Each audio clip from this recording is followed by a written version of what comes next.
Aking mga anak, ang inyong mga yumaong minamahal sa buhay, ay ipinapanalangin kayo doon sa kalangitan, doon sa aking kahayag.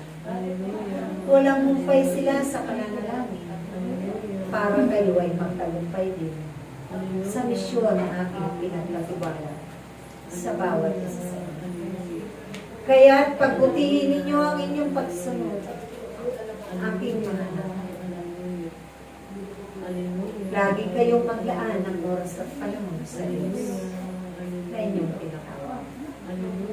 At ipapakita ko sa inyo ang mga himala at pagpapala aking mga. Magugulat kayo sa inyong mapagmamasdan kapag kayong lahat ay hindi masusuway. Sundin nyo lamang ang aking mga ipinagutos. Gamitin ninyo sa kabutihan ng lahat ng aking mga regalo ay pinagkatiwala sa inyo. Tulad ng inyong punong ipon, malao na siyang nagsasakripisyo para sa kawang ito, para sa kapakanan ng kapwa niya.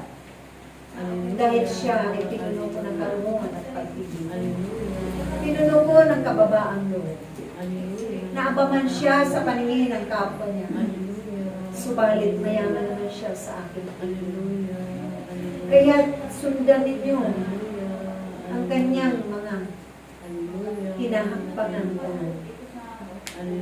Nasasaktan man ang kanyang kalooban sa maraming panahon. Subalit sa kabila ng lahat ng yan, pag-ibig pa rin ang kanyang ibinibigay at ibinabahagi. Nawa kayong lahat ay makiisin aking mga kayong lahat na mga ina ko sa bagong Jerusalem ay laging sumain nyo ang kababaan.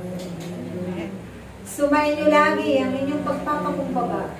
Bitbitin ninyo ito lagi sa araw-araw ninyong mga buhay. Sa inyong buhay, paglilingkod sa akin.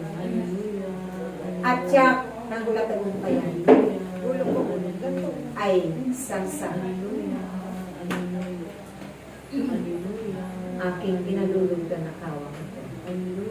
At higit na pagpapala ay ibubuhos ko. Aking. Tandaan ninyo aking mga anak, ang aking mga tagbigin. Magpakabala kayo. Mapanuto kayo sa inyong mga sarili. Mag-aral kayo sa aking salita. At ibigin ninyo kahit man hindi ka ibigin. Dahil ako lamang ang may karapatan maghusga sa inyong mga kapwa sa sanglibutan. Ako ang Diyos na makatarunan sa lahat. Kaya huwag ninyong hangarin aking mga anak, ang aking parusa. Hangarin ninyo ang aking pagpapala at mga hinala. Sumayin niyo ang lahat ang biyaya at grasya.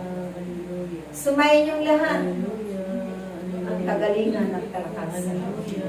Sumayin niyo ang lahat ang mahabang buhay sa paglilingkod sa na aking pinalalaman. Maraming salamat. Umibig ang bawat isa. Umibig ang bawat isa. Mag-ibigan at magpanalangin. Magpatawaran ang bawat isa.